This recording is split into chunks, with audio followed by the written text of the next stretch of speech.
and this is the second one of the series for 2024. In parallel, we are also organizing something new for Europe. So eMag for Europe and Africa are aimed at all the stakeholders for biodiversity and climate action in order to enable a exchange and sharing of best practices and ideas. So every month we have either one for Africa, one for adaptation in Europe. The next meeting for adaptation will be July the 11th at 3 p.m. regarding resilience because of, with regards to water constraints. Now, this eMag is live translated both in French and English. You can select the language of your choice by clicking on the icon at the bottom of the screen.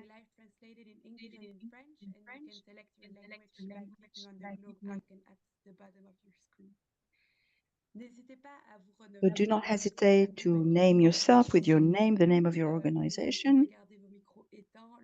And please keep your mics on mute when you are not taking the floor, and do not hesitate to send your questions on the chat.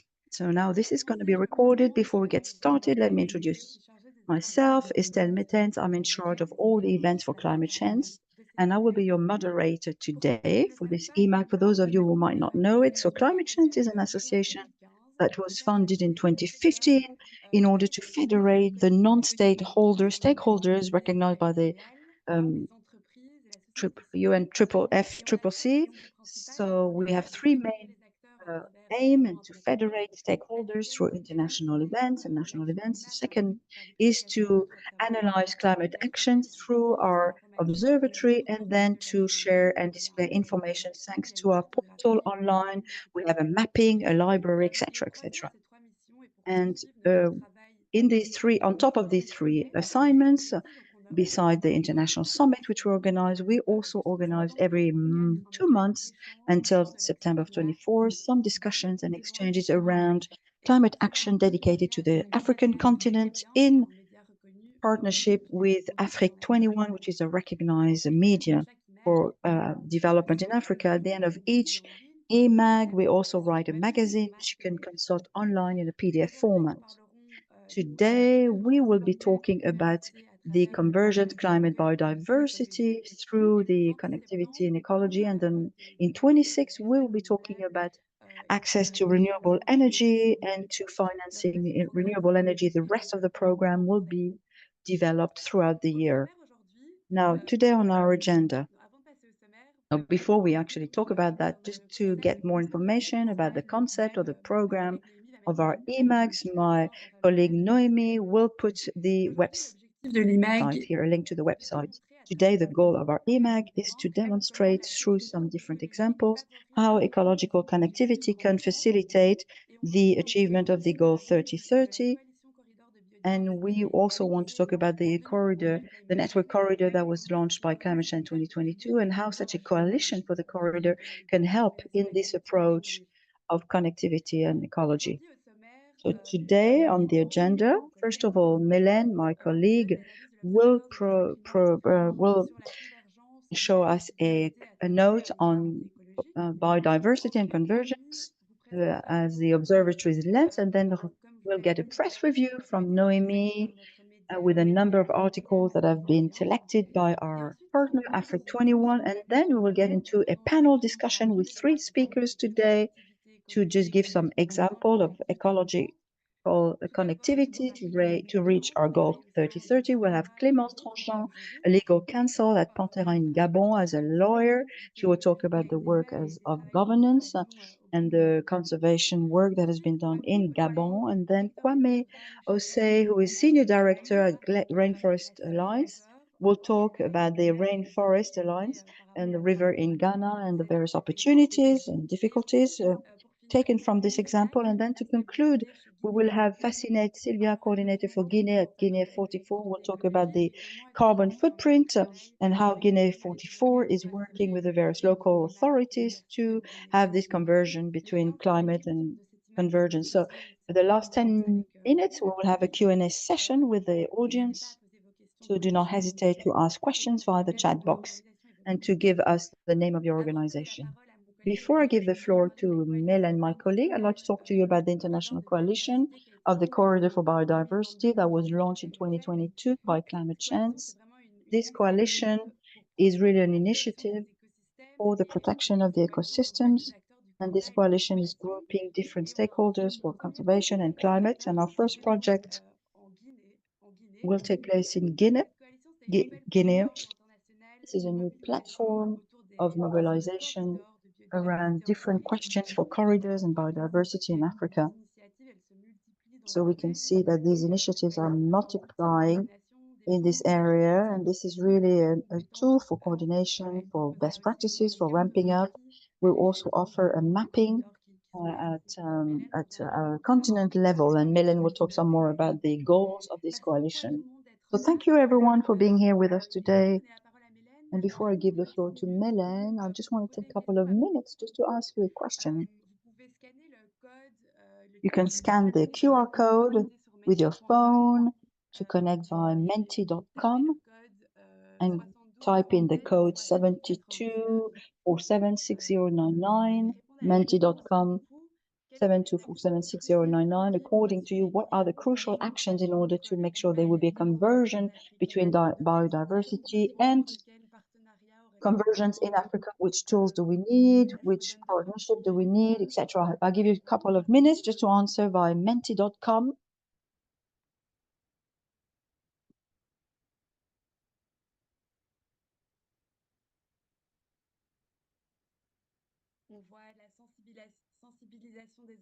Okay, we see some answers here, raising awareness of local advisors, the transnational cooperation between different territories, different countries. Okay, we'll come back to that. And the work of cooperation, how to do cooperation.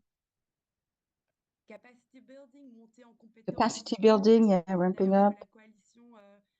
This is what the coalition, the International Coalition of Corridors for Biodiversity, is trying to put in place to do some knowledge sharing as well.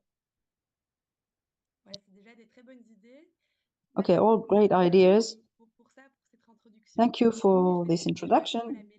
And now I give the floor to Mélène for the media. Okay, Baba Karsen from Senegal just joining you now. Okay, hello, hi, thank you. Bonjour tout le monde, moi c'est Alassane Hello Diallo. everyone. Okay, hello everyone.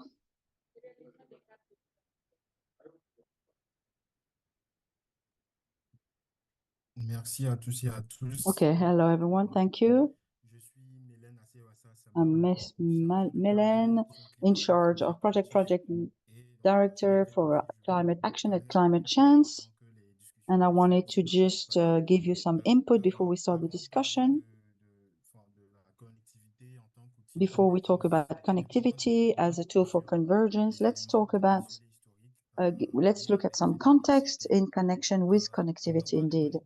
When we talk about connectivity, we think first and foremost of three conventions: the Rio Convention regarding climate change and biodiversity and fighting against desertification. Even though this was adopted in 2014, but the basic ground comes from the Rio conference in 1992. So the three conventions make up the basis of what we call the Rio Conventions, with some stakes regarding climate change, diversity, biological diversity, and desertification. And we noticed that there is an interconnection. Scientists proved it between the stakes, the challenges of desertification, loss of biodiversity, and climate change. The consequences of climate change do have an influence on the loss of biodiversity. And when biodiversity is maintained, on the other hand, we are able to mitigate the changes and also taking into account desertification. So practically speaking, it's to show that there is an interconnection. However, in the implementation of the three conventions with the various agendas, there is an overlapping of the works, in that some of the measures that are made or taken sometimes can come into conflict or interaction with other measures on the Convention on Biodiversity. So this has slowed down the efficiency of these conventions and their implementation. Whereas on the other hand, we have some challenges which are multiplying. So it was decided to have a transversal approach, and one of the solutions, one of the paradigm to facilitate this approach is actually the ecological connectivity. What do we mean by ecological connectivity? This is a connection actually between various natural spaces with the same ecological functions. And what does that mean? It's an approach that calls for recognition between the various natural environments. This is an approach for the three conventions, including biodiversity, desertification, and in order to reach that, there is a key factor, what we call a corridor of biodiversity, which is a pathway, if you like. So just to give you an example, we have a map here. For example, when you build a road, when you build an infrastructure, there is a disconnection between the various natural habitats. Here you have a typical example from a corridor to make sure that the two habitats could remain connected to maintain the coming and going and the traveling of the vegetable and animal populations, to facilitate the migration of the species and to ensure a connectivity which contributes to reinforce biodiversity and to slow down desertification. So in the impact of the climate change, if you like. So after having said this, we have noticed that there is a real awareness of the role and the importance of connectivity in bringing closer together these three agendas, the three conventions, which is also the case on the African continent, where more and more, at least in fact, what we're saying at political level, at program level, projects level, that connectivity, ecological connectivity is used much more as a convergence tool for biodiversity, climate change, etc. All of these agendas in Africa now at national level, it can be seen in the policies, in the legislations, which often include these challenges of biodiversity and climate. We have law on the conservation of nature, which you can find in Eastern Africa. Then you have a policy for land use and policies at national level to affirm this willingness to create and to make the connection between biodiversity and climate through ecological connectivity and different strategies for biodiversity, which are kind of CDN or DACN as part of the Biodiversity Convention. To maintain this relationship between biodiversity and climate change through the corridor, there's also a program of corridor for biodiversity, which we find more and more so on the African continent. Here I have selected one project, one example, which you will find on our website, which is a project for conservation of biodiversity in Ivory Coast and Liberia in order to protect thousands of vegetable and animal species, to reinforce biodiversity and to improve the situation. Also, we have some other restoration programs and management, resource management programs. So all of this to say, all this to show that on the African continent, there is a willingness to use this as a tool of convergence for biodiversity and desertification. Once you leave the national level, then you have the regional level with a number of initiatives and projects, which also include ecological connectivity. First one here, there's a multiplicity. There are many examples, many projects, but I've selected a few just that seemed to be important just to illustrate what we're talking about. The first project here is a one for mangrove forests in Senegal and Benin, also through most of the other Western or coastal countries in the west of Africa, Togo, Benin.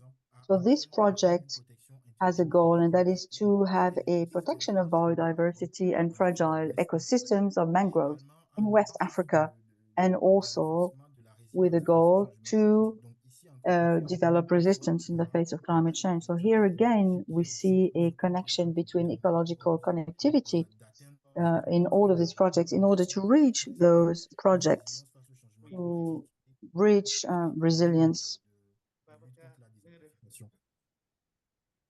Monsieur Babacar, si vous voulez Babacar, intervenir. você não era migrant.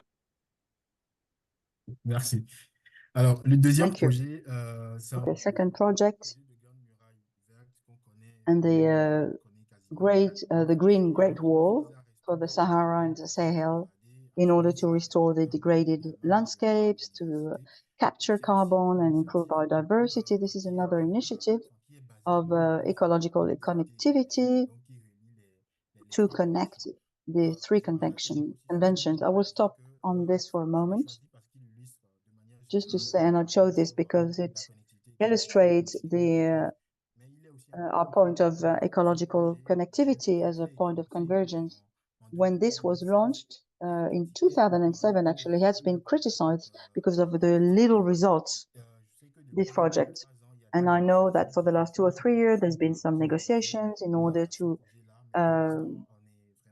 relaunch this project. But for the moment, the results so far have been quite limited.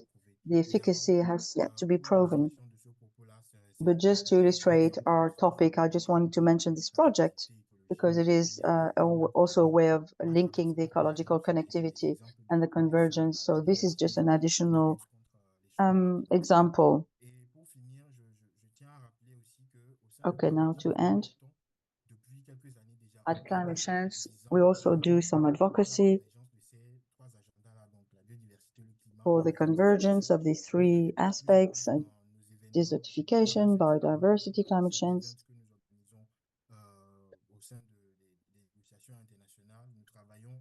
So within international organization, we are developing an advocacy in that matter. There's another aspect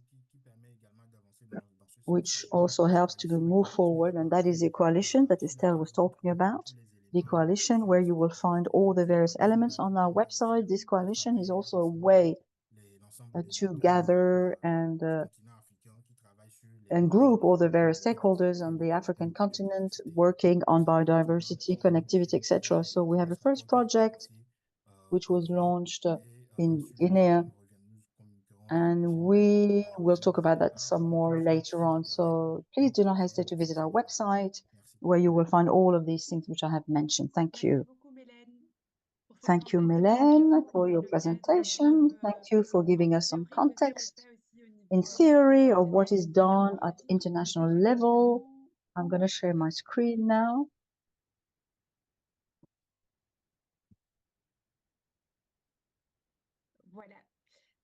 So before we get into our panel discussions, I'd like to give the floor to Noémie Amélénic for a press review of the various articles that have been selected by Afrique21, our African media. Hi, everyone. Thank you, Estelle, for the introduction. I have put the links to the articles in the chat. So first, I would like to just quickly talk about Afrique21. So Afrique21 is the media partner for this webinar. They are a bilingual English and French media outlet that provides information on the green economy, the environment, and sustainable development in Africa. For this eMag, they provided us with 3 articles that talk about biodiversity affairs in Africa, which shows the issue as multidimensional as it intertwines with climate, health, economic, and social systems. So as we see on the screen here is the first article that they provided for us, which talks about how climate change is accelerating the migration of venomous snakes, and their presence is increasing in Africa. So according to Lancet Planetary Health, by 2070, the habitat of venomous snakes could expand by 250%, affecting countries such as Niger and Namibia. The degradation of tropical and subtropical ecosystems is contributing to this proliferation, which is creating a major public health problem with millions of bites every year. And the World Health Organization highlights the urgent need for action to improve the prevention and management of envenomations, stressing the need to strengthen health systems and raise public awareness of these increased risks. Next article talks about or highlights the alarming levels of deforestation in Cameroon, which is threatening biodiversity and the rights of local communities.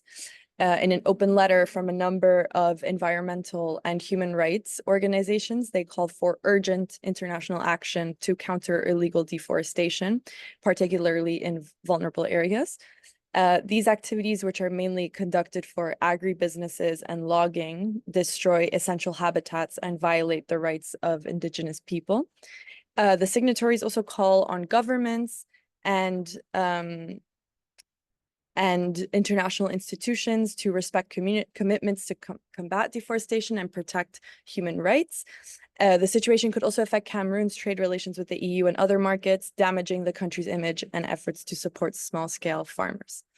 Finally, the last article talks about a recent study that was conducted by King's College London, which reveals that rising water levels in the Great Lakes region of East Africa caused by climate change are threatening flamingos.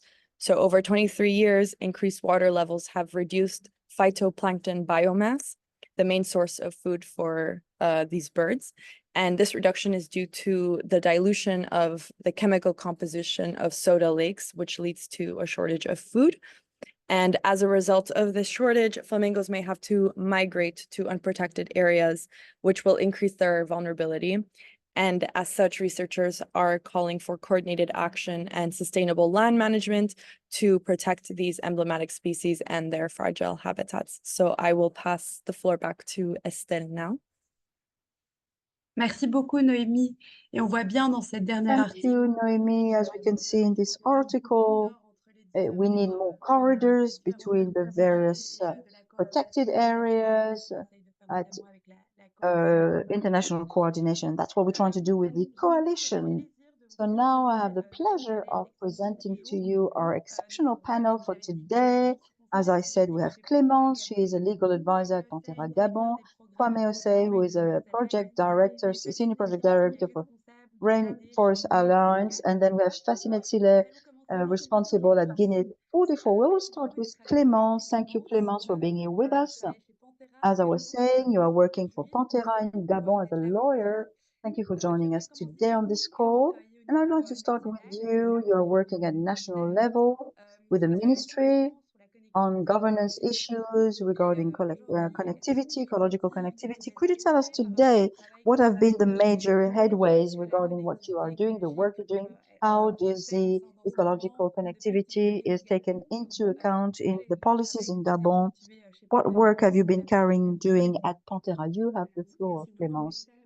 Thank you, and hello everyone. I'm delighted to be able to speak on this panel. As Estelle was saying, I'm going to be talking today about ecological connectivity, environmental connectivity within public policies apparatus in Gabon. So my presentation will go as follows. First of all, we will talk about environmental ecological connectivity as a new legal tool, and then we will talk about the willingness of aligning with the international strategies for conservation, especially in terms of ecological connectivity, and then we will look at one recognition by law, and then we will look at two study cases by Mamba and Massaha, a small village. And then we will look at other opportunities towards efficient ecological connectivity, and then we will end with the challenges to overcome and the various convergence, climate and biodiversity in Gabon.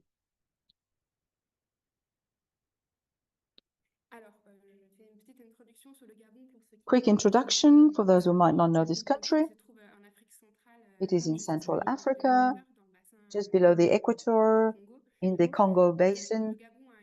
Gabon has a lot of forest, it's covered by 88% of forests, tropical forest that is.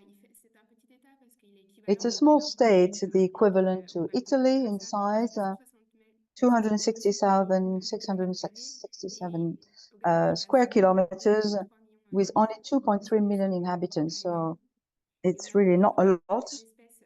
Many species, protected species at global level, national level, like lions, panthers, pangolins, or turtles.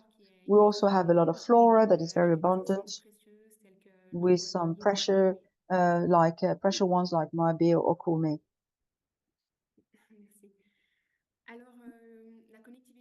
Now, next, the ecological connectivity as a new legal tool. I'm not going to give you a definition really as such, because Melen has already given us a good presentation and definition, but in a nutshell, it's really, we're talking here about the movement of animals without any obstacles from A to B. And this ecological connectivity is pivotal in order to allow for the animals and the flora to reproduce itself. It's fundamental and is a necessity. The ecological connectivity can be recognized in different legal schemes, such as the 2011-2020 strategic plan and the Aichi objective, the goal number 11 that talks about the various ecological networks and protected areas, and objective 18 about the participative planning. And more recently, during the Montreal Coming 2022 COP meeting, there was a repetition, or called the 30 goals were repeated rather. So Gabon is a signatory of this convention on biodiversity and the conservation of migratory species. So Gabon is really waiting to see how the 30-30 policies is going to be implemented in order to cover 30 of their land, 30 of the waters, and 30% of the soft waters to be included. It is still a new notion, as we can see, so we are waiting. So next slide, please. So here we've noticed that there is a real willingness to align with international strategies for conservation, especially with a number of laws that have been passed, like 20 in 2001, or the one of 2014 for the environmental code, and the one of 2005 for fishery, which allowed Gabon to protect 14.7% of their protected area, land protected areas, and 20.63% of the marine protected areas. However, they have not yet managed to protect soft waters areas. We have a small map of Gabon to the left to look at the various protected areas in the country. And the next slide then.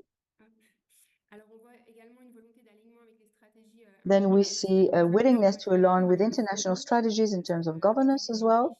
The goal number 18 of Aichi recommends a participative planning of the local communities in governance, and Gabon so far has managed to implement some process of mapping, participative mapping with the local community, especially when it comes to delimiting areas for fishing, for hunting. As part of the legal scheme, still, there's only a state governance of the protected area and PN in collaboration with the Alliance of Natural and Protected Areas. Okay, next slide. But we tend towards a greater recognition of the ecological connectivity by law. We've been working for some months now on a revision of the Forest Code. This is the final phase of this project now for this new law next week or the following week. So in this law project, there is a new idea, a new concept of the ecological connectivity or ecological networks in order to have something that would be efficient, and also the notion or concept of corridors, which is quite new here in Gabon, and also other efficient measures. We will also implement new types of governance, like the community governance, shared governance, and private governance.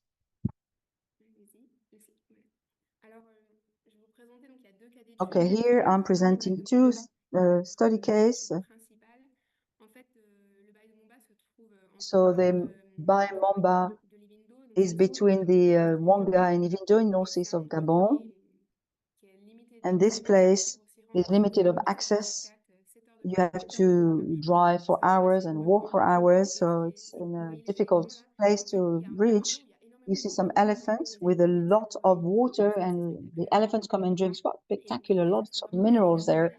Okay, the idea would be to create a protected area in this bay to protect all the fauna and the flora with some emblematic species like panthers, gorillas,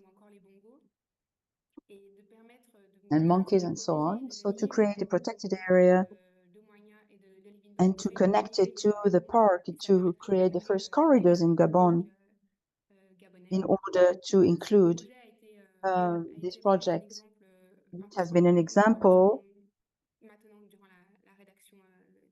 during the drafting of this project. Another study case, which you might be familiar with, and that's Massa, which is a community of 300 people, very well organized, situated in the province of Gabon in the northeast of the country. And for some time now, they are asking for a recognition of a legal status for the community. They want to have their own governance and to be able to manage their own protected area in order to preserve their sacred site in the former village in Gabon, which is very important. So, of course, the practice of fishery and picking fruits, etc., in a sustainable way in order to have a recognition and to prevent any misunderstanding. Gabon is a small country, but with lots of forests. So if we don't respect the rights of communities, custom laws, it's going to be complicated. So having a local or community governance will really help them, this community, to have their own rules, their own law, to apply their own rule, and they will be recognized as major stakeholders. So this project is also part of the project of the bill that we are working on.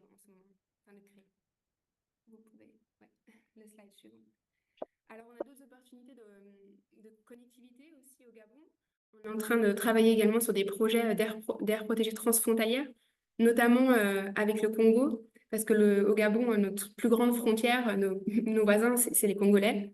Du coup, on a plusieurs aires protégées transfrontalières, notamment dans le sud du Gabon à Mayumba, avec l'aire protégée de Konkwati-Douali. On a aussi un peu plus haut la zone de Montfoiri. Et on a aussi les plateaux de Bakeke avec Ogoué-Leketi. Ce sont des savanes là au Gabon. Et on a aussi un peu plus haut, là c'est plus dans le nord du pays, Mekambo-Zala. Donc voilà, l'idée c'est vraiment de mettre en place ces terres protégées transfrontalières, d'avoir une coordination au niveau de la gouvernance. Et l'idéal, ce serait aussi la mise en place des AMSES, donc les autres mesures. And the implementation of other conservation measures. This is newer, it's more fragile. We want to insert it in the forest code. So it's to implement compensation areas for conservation. It's part of the 30-30 initiative. It's very well known. It has to be recognized as a conservation area. That would be the ideal. Next slide. Of course, as in every state, you have some challenges to overcome. The main challenges are finalization and the adoption of the forest code, the new forest code. It was published in 2017, but was not implemented, was not applied. So we hope that this time will be the good one. And then the implementation of the coordinate of the strategy 30-30-30 with freshwaters. Several ministries are working on the same topics. So it's always a problem to coordinate all the ministries. Maybe politically speaking, the situation is less unstable. Our ministry has been divided into two divisions, waters and forests on one side and the rest on the other side. So it's more difficult to know who is in charge of their prerogatives. And then we have to fight again the slow actions due to the institutions. If we can apply it, it has to be applicable. The law has to be applicable. And then the financial means for the follow-up, for the protection and the vigilance and monitoring. So everything depends, of course, on the political willingness without mentioning different pressures and this ecological connectivity and ecological pressure, a lot of mines, mining areas, oil areas, and also the forest concessions. Next slide. Now, to talk to you about the convergences, climate and biodiversity. In Gabon, they are very much linked together, and the climate change may take place in Gabon, even though it's a very humid territory. More than 80% of the territory is covered by forest. There is a risk of extinction or disappearance of the species, and we can see an increase in the conflicts between men and animals due to this climate change. Less fruit in the trees, in the forest, and the elephants and the people eat the fruit, so the people has to get up earlier in the morning to eat the fruits, and they will meet the elephants, and this will create conflicts. So that's very sad. Zoonoses are also favored, transformation of the lands, of the soil. So this role is very crucial in the local communities. We have to maintain biodiversity, their ancestral customs, cultural traditions, and they have managed all these species very well for ages. So they know very well their forests. Also, you can realize that the ecosystemic services are in charge of the protected area. They produce oxygen, food, and they can be used, and they can filter water or refresh the air. Next slide. In my conclusion for Gabon, Gabon has made great progress. They are in line with the international instruments of conservation. They have already been a major player in the preservation and valorization of the environment. They are on the right track. They have to review. They have to review the laws, adopt decrees and apply the decrees, and implement the ecological network and governance. Next slide. Well, thank you for your attention. And Akiba, as we say here. Thank you very much, Clémence. I think it's always very interesting to start a discussion by showing how at a national level laws are being implemented. And as Eddie said, the applicability of these laws, it's always a big issue, especially when we talk about ecological connectivity. These laws have really to be implemented afterwards. And I think we can have a look at the project presented by Kwame Ode. Kwame is the Senior Director of Global Programs at Rainforest Alliance, and he has been working on very local projects around the conversion between climate and biodiversity. He has been working more specifically on a project in the Sui River landscape in Ghana around implementing ecological corridors to ensure that there is this connectivity and the co-benefits between climate and biodiversity. So Kwame, could you please tell us about that Sui River landscape and how it benefits climate and biodiversity at the same time? Thank you very much for having me. And just to mention that Rainforest Alliance is also working in about 60 countries. And we have a 2030 strategy that largely looks at regenerative efforts to address climate and the biodiversity crisis. And as I narrow down to specific projects in Ghana, we'll be looking at the ecological corridors and climate change, challenges and opportunities in the Sui River landscape. Next slide. So basically with this presentation now, just give overview of the Sui River landscape. I will look at some key challenges in terms of climate and biodiversity, and then I will look at opportunities that exist that ecological corridors can support. Next slide. So in terms of Sui River, based in Ghana, and as you see from the map, really lies on the Guinea transboundary forest in the yellow markings, and that gives a certain corridor. So West Africa contains a high number of protected areas and forests scattered across several countries, forming the West Africa biodiversity hotspots, right? And there are a lot of human activities that contribute to deforestation, forest degradation, and fragmentation of these biodiversity hotspots.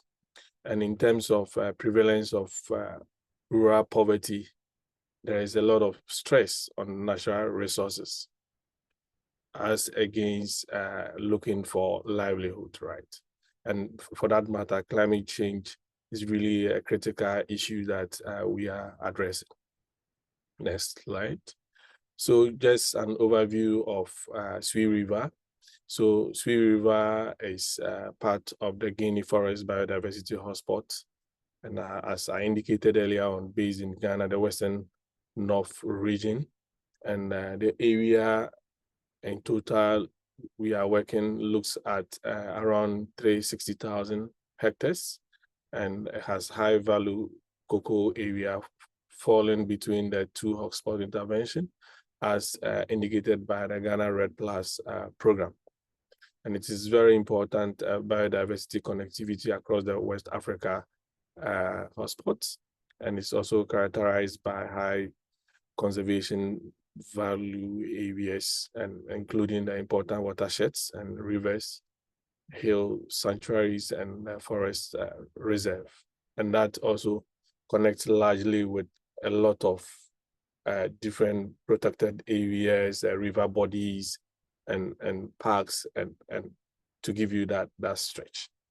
And Rainforest Alliance is really through this intervention implementing integrated landscape management through the model of the 1,000 landscapes, where we have a lot of companies and initiatives together to fight against climate and biodiversity challenges.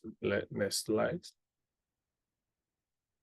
So the key challenge and biodiversity crisis that we have, and what I've just explained, number one is the interconnectedness that can lead to a vicious cycle in terms of increasing climate change and the biodiversity loss.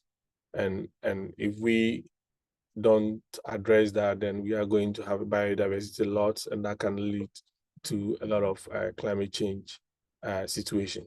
And in terms of human involvement, I think on this call we have mentioned land use activities, and a lot in terms of illegal logging, illegal mining, and unsustainable practices in terms of how we conduct agricultural production. And that can largely contribute to global climate change. And largely, this can affect high deforestation or can produce high deforestation and forest degradation, a lot of fragmentation of habitats, ecosystem and biomass, and biodiversity loss, and that really affects animals and all the examples that we saw from the Clemence as she presented what we had in Gabon. Let's do the next slide. So what will be the repercussion if we don't address that? It's going to be rural poverty. Climate change will manifest in severe floods and drought, as we are already experiencing in the cocoa production, that before Christmas, or if you look at the cocoa season or the cocoa area in this project, productivity has really gone down. And as prices of cocoa even went very high, farmers could not take advantage of that because this climate crisis has really affected them. And that it's really a big situation. And it could also affect ecological function in terms of how, flowering, fruit dispersal, pollination, regeneration, and mitigation of wild animals species, and then also loss of connectivity. And therefore, there is urgent need to do something about this. And that really brings us to the next slide as we look at bringing in situations that can bring transformation at the landscape level. So number one largely is to look at how we can implement integrated landscape management solutions to optimize ecosystem services. Number two, how do we promote sustainable agricultural practices in order to minimize these negative effects on the environment, and then also to look at some restoration efforts in terms of forest ecosystem by improving degradation of the forest and conserving, and then also look at some protection. Next slide. So largely, what are the opportunities that exist in Sui River to help us strengthen ecological corridors? And that is really having a strong transformative governance structure in place. And that is what we have done over the years, right? To foster landscape partnership to accelerate and to scale up our ILM solution. And for that matter, we have really established a very strong landscape management board, which is the governance structure to drive the change that we are looking for. And then also to be able to provide access to tools, finance, and networks necessary for success at the landscape level. Please go back. And that's largely Rainforest Alliance. We are not doing that alone. We have built strong collaboration, strong partnership, multi-stakeholder way. And as you see the diagram, we have civil society organization, government, companies, investors, donor organization, really at the landscape, mapping all these multi-stakeholder structures to support the governance structure that we have. The next slide. So in addition to the governance structure that we have in place, we also think that it is very important to look at sustainable way of farming or agriculture, and that is we largely promote regenerative agriculture. How can we bring back healthy soil? How can we support producers to improve on what they do at a farming level to improve habitat health, and then also allow biodiversity at the landscape level to thrive?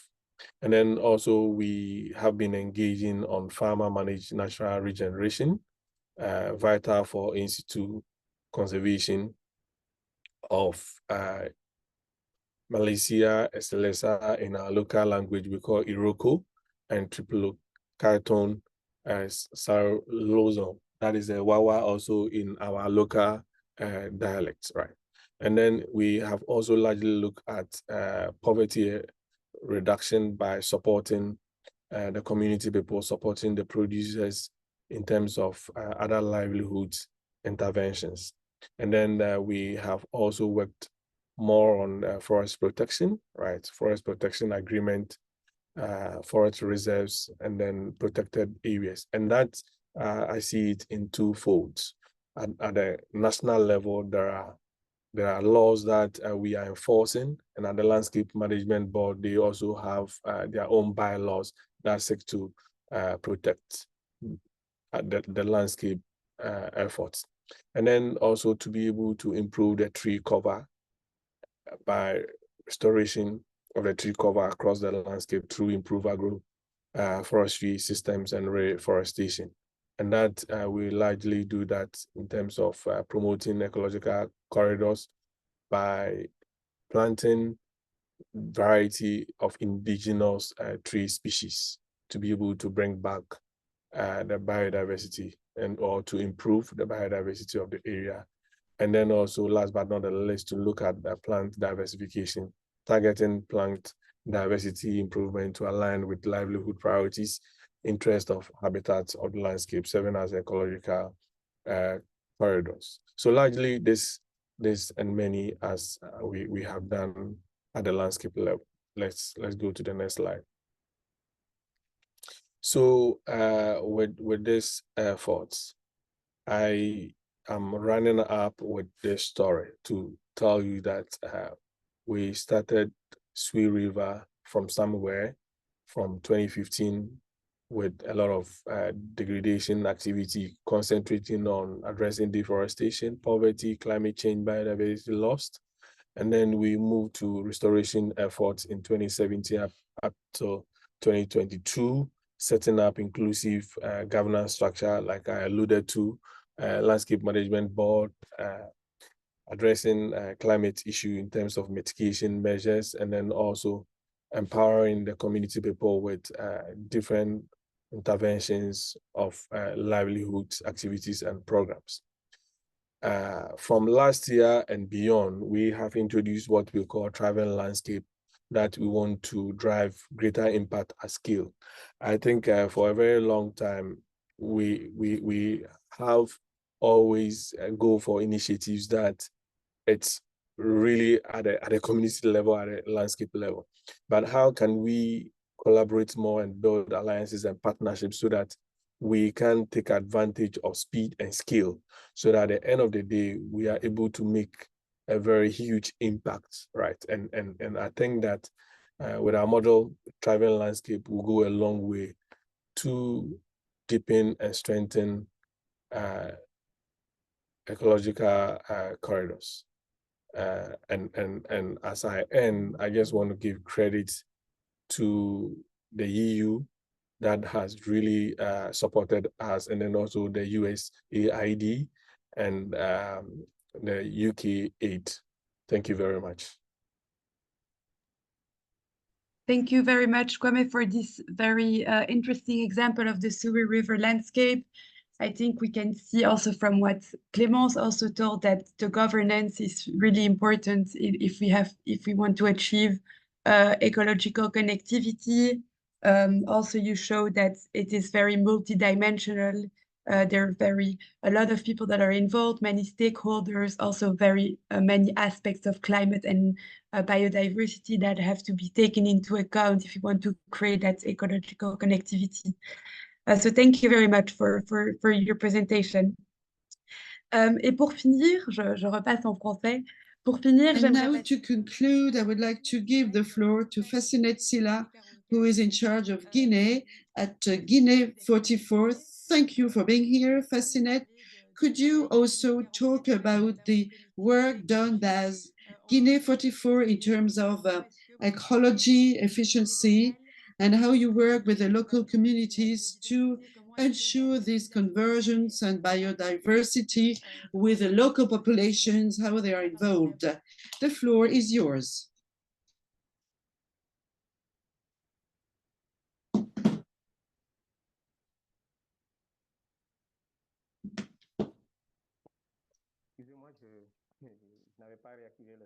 Sorry, and I didn't have my mic on.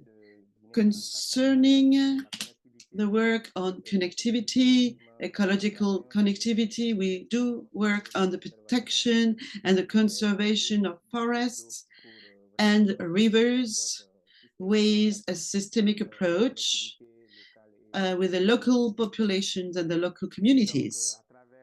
So with the help of this work, this is the work I'm going to present to you.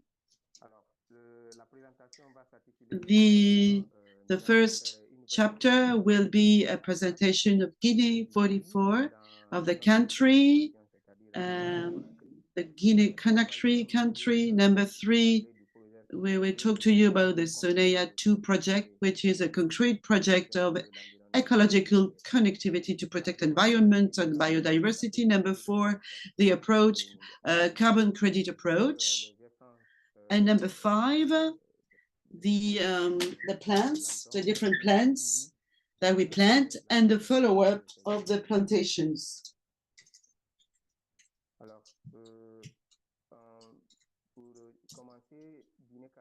To start with, this Guinea 44 was created in 1944 in the framework of the cooperation of Nantes Metropole and at Kindia. In Kindia, it's an association of commune associations and involved citizens. And we are present on access, water access and sanitation, agricultural and rural development, education, citizenship, international solidarity, environment, biodiversity, climate, and training and social professional insertion, social and professional insertion. Guinea first is a sort of water tower. It was in the past the water tower of Western Africa. The last census of population, the 12 million of inhabitants, weighs 245 square kilometers. It's a young country. 61% of the population is less than 25, and the main natural resources are bauxite, gold, and steel. And we have natural potential, rivers, mountains, forests, and quite well-developed agriculture for 80% of the population. Our vision in this SONEA 2 approach, it was for the it's for the local population that we support. So we have a systemic approach with which we address the deep causes of the deterioration of the ecosystems and degraded sites, and also a long-term approach, because we work in close collaboration with the local collectivities, the local populations, and we support the elaboration and presentation of these local development plans. These are planning or planification tools, and then we identify the priorities and the priority projects. So we have a quite sustainable methodology based on the reinforcement of the production means, local production means, like identification of local development, and also implementation of different plans. And we use the local skills to implement our projects. So as far as this project is concerned, it was the objective was to deploy it in the Grand Kindia. It's 4 communes, local communities with covering 240,000 inhabitants. So we want to forest again the banks of the rivers, and with the help of the local communes, collectivities. And we also want to work, we plant 20,000 plants and 8 rivers.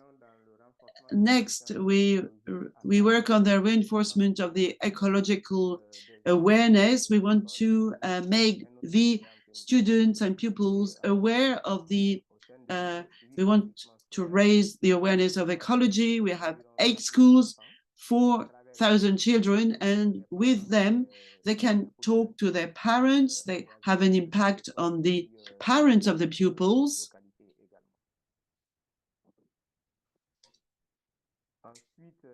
Next, we also work on the diffusion of 3,000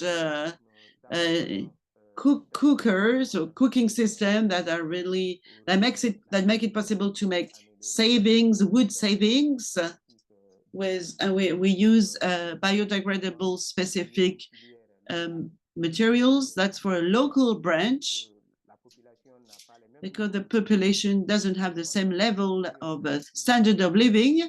So the diffusion of these cooking systems made of wood, the energy efficiency is better. And with the help of the local governance, we do advocacy with the local population so they can integrate this project in their local development. We want to implement this locally, and then we support with our advocacy, and also we support the implementation and the protection of the environment with the help of the governance locally, and we address the deforestation issue, the climate change, and the impact of the climate change. And so, as you all know, there is really a problem with sustainability, and apart from getting support from the local communities to be able to finance our project, we focus on the carbon credit to fight against poverty and to improve the health of the population, to be part of the emancipation of the women, develop economical activities. And another objective is also the tool made by the local craftsmen. It was made in a sustainable energy laboratory in Mali, so we could save tons of CO2 equivalent and save the consumption of wood divided by 2. So this was labeled gold standard, and we could generate carbon credit. So I remind you, 1 ton of sequestered carbon is 1 carbon credit agreed.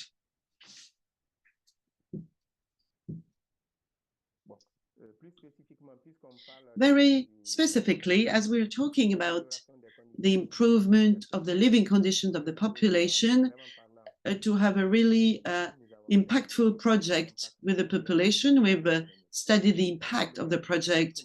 Economically, we've made studies that prove that the transformation, the consumption of wood was divided by 2 because of the usage of this new cooking system, and also a saving per year of 200 euros for each family. So in terms of nature, this makes it possible to have 4 bags of rice and 4 gallons of so this is just to show you to show the population that by using this cooking system has an impact, good impact on environment, on health, plus economical impact, savings.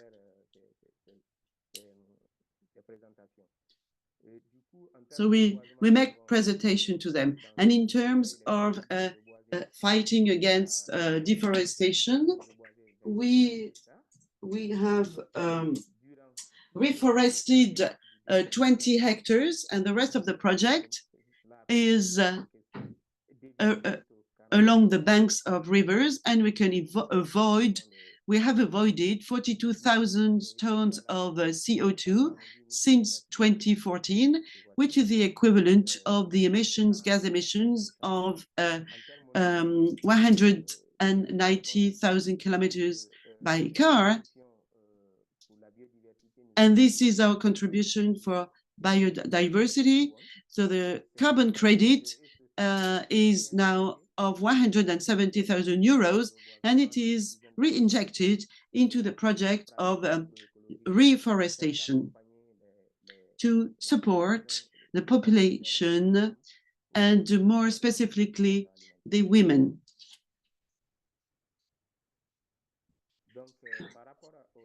concerning the essences that are planted, reforesting.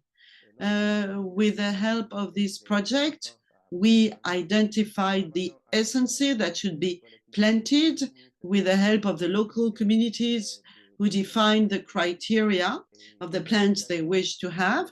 So the population wished a fast-growing plants for many reasons, but they have to resist to fires also.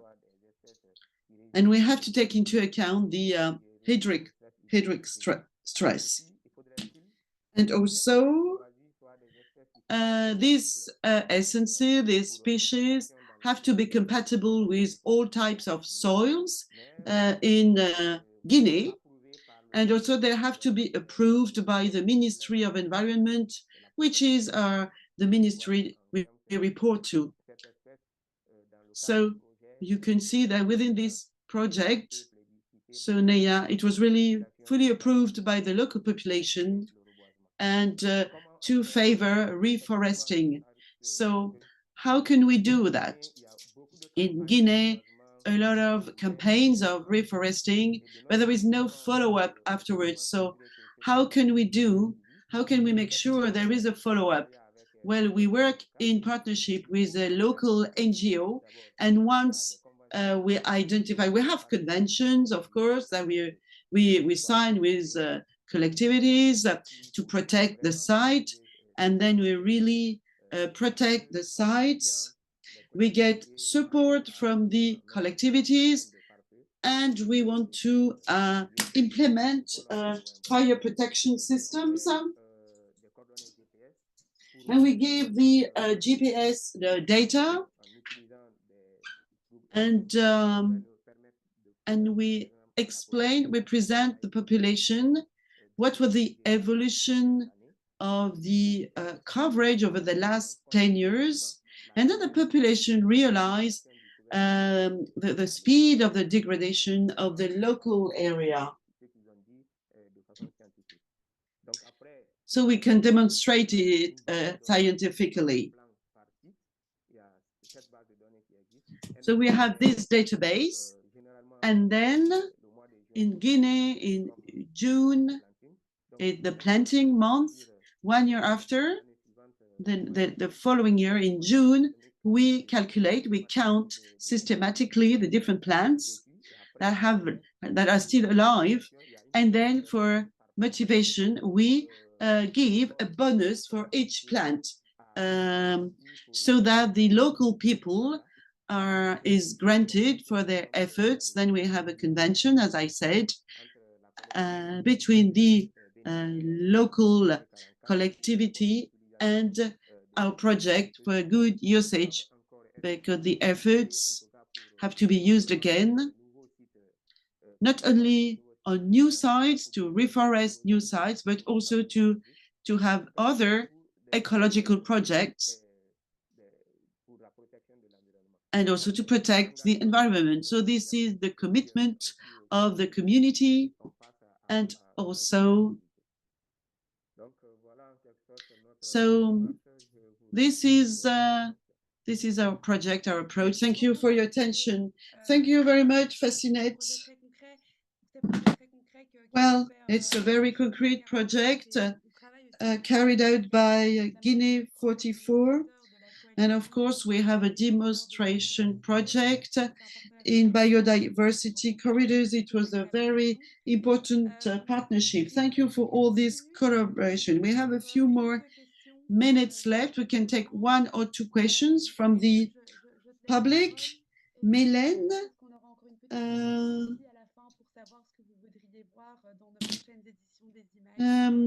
but I still have a few conclusion words after your questions. Do not hesitate to ask your questions in the chat. Hélène, I give you the floor. Thank you, Estelle. I've seen a question from Mrs. Ozzy, I think. Would you like to ask your question directly?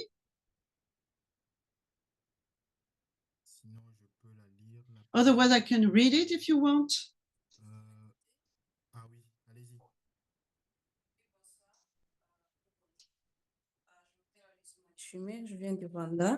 I come from Rwanda.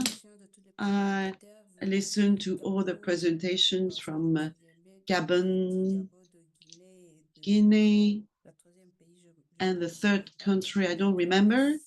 I was wondering if, based on these presentations and the climate change, if all the climate change changes on your presentation are proven with scientific data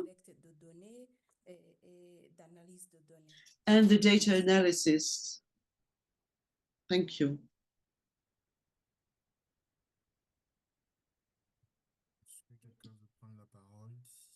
Who wants to? I can go. That's a very good question. Thank you. Yeah, go ahead. Moi, je peux. I can try. Quick one. Maybe I'll keep it very short. So there are scientific data to that effect. We are in agroforestry zone, right? It's very tropical, and cocoa thrives very well in agroforestry area. And with climate change, we have climate impact data, right? With worked by CIAT to show that the productivity of cocoa is shifting, right? And at a point in time, we will have very low volumes. And the recent data that is not far-fetched from producers shows that in 2 years ago, average productivity per annum at a country level, I'm speaking for Ghana, was something like between 800,000 metric ton to 1 million. Now we are doing something like 500,000 metric ton, right? I can see that it's not only climate, but there are other external effects in terms of illegal mining. But we have scientific data to show that the impact of climate change is really the case. And I can share more scientific data later on if you want. Thank you. Merci, Kwame. Clémence, est-ce que vous voulez ajouter quelque chose ou...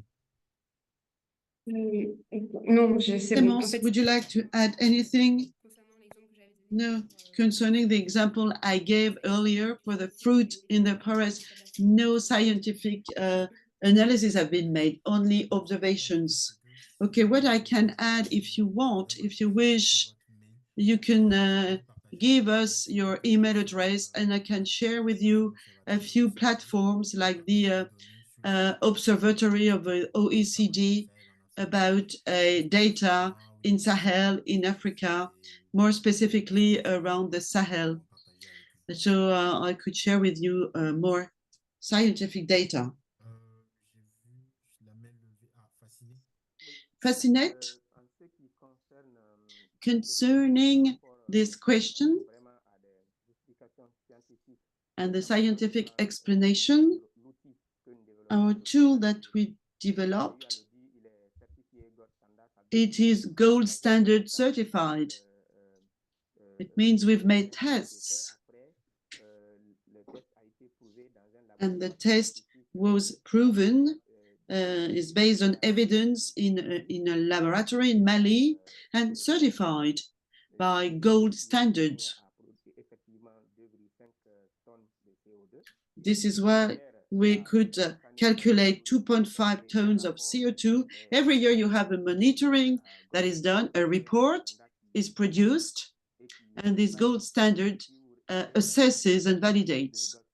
If you visit the gold standard website, you will see all this input, all this information on their platform concerning carbon credit, concerning the forest. In terms of reforestation, for instance, we take the GPS data, and the GPS data are introduced, and then and Google Earth functionalities are used. And you can see the evolution of the vegetation, of the forests, of the local area over the last 10 years. And then this is transferred to see what will be the evolution or the improvement.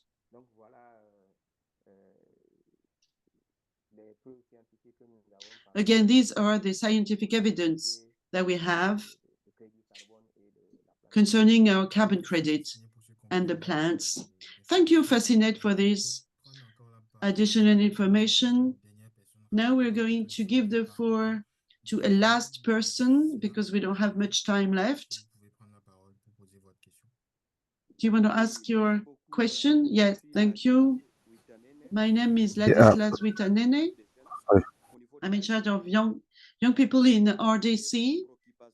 And one of my concerns is why, and I thank all the speakers for the different presentations, but I would like to know concerning the local communities, all the impact effects identified, are they always linked to the climate change? This is my first question.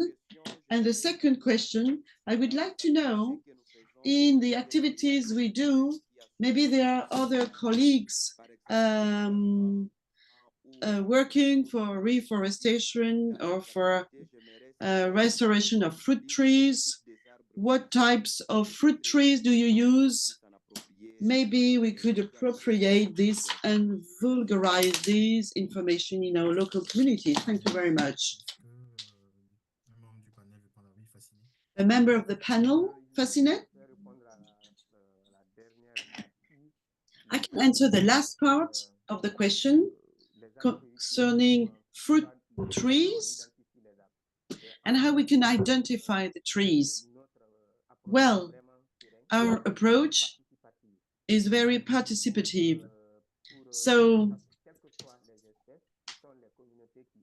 it's always the communities who identify the trees based on different information. Then it is validated with the Ministry of Environment with scientific evidence, and we can say this type of species can be chosen. So the community identify them, and then it is validated by the Ministry of Environment. And then we do the reforestation. Merci beaucoup. Est-ce que Kwame ou Clémence voudrait ajouter quelque chose?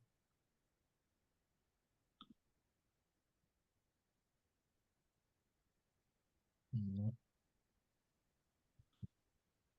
Estelle, alors je te donne la parole vu qu'on est pris par le temps. Oui, merci beaucoup et n'hésitez pas à nous recontacter, Mélène ou moi, si vous avez d'autres questions. On sera ravis d'essayer d'y répondre aussi. Juste avant de conclure, j'aimerais vous redonner une dernière fois l'opportunité de participer à Menti en scannant le QR code ou en allant sur menti.com avec le code qui s'affiche à l'écran. C'est pour avoir un peu votre retour sur ce que vous aimeriez voir dans le futur dans nos eMag, des sujets abordés ou un format. Voilà, n'hésitez pas à nous donner vos idées. Pendant ce temps-là, je vais conclure l'eMag d'aujourd'hui. Merci beaucoup à tout le monde pour votre présence aujourd'hui et la participation active dans la discussion. Merci beaucoup aussi à notre interprète pour l'interprétation français-anglais. On vous attendra dans 2 semaines pour notre prochain eMag Adaptation Europe sur les aléas climatiques liés à l'eau et comment on s'adapte par rapport à ça en Europe. Ce sera le 11 juillet à 15 h. Et le 26 septembre à 15 h aussi, on aura un eMag sur le financement et l'accès aux énergies renouvelables. Je vais passer à la slide suivante. Voilà, vous pouvez scanner le QR code pour vous inscrire à un de ces deux un de ces deux eMag de l'année prochaine, des semaines prochaines et des mois prochains. Et Noémie va aussi mettre le lien dans le chat si vous voulez cliquer directement. Et avant de terminer, nous vous invitons aussi à participer si vous êtes dans les environs de Bordeaux en France le 27 septembre. On organise un événement dédié à la biodiversité, les regards croisés Europe-Afrique. Et comment est-ce qu'on peut connecter justement ces acteurs du développement, du climat et de la conservation en vue des 3 COP qui arrivent au deuxième semestre 2024. Donc, n'hésitez pas à scanner aussi le QR code ici pour vous inscrire et le lien sera aussi mis dans le chat. On espère vous y voir. Malheureusement, c'est un événement que en présentiel. Donc, si vous êtes dans les environs, ce serait génial de vous voir là-bas. Merci beaucoup à tout le monde d'avoir participé aujourd'hui. Merci beaucoup encore aux intervenants. Et n'hésitez pas à nous contacter si vous avez des questions à nous poser. Merci beaucoup à tous. Merci.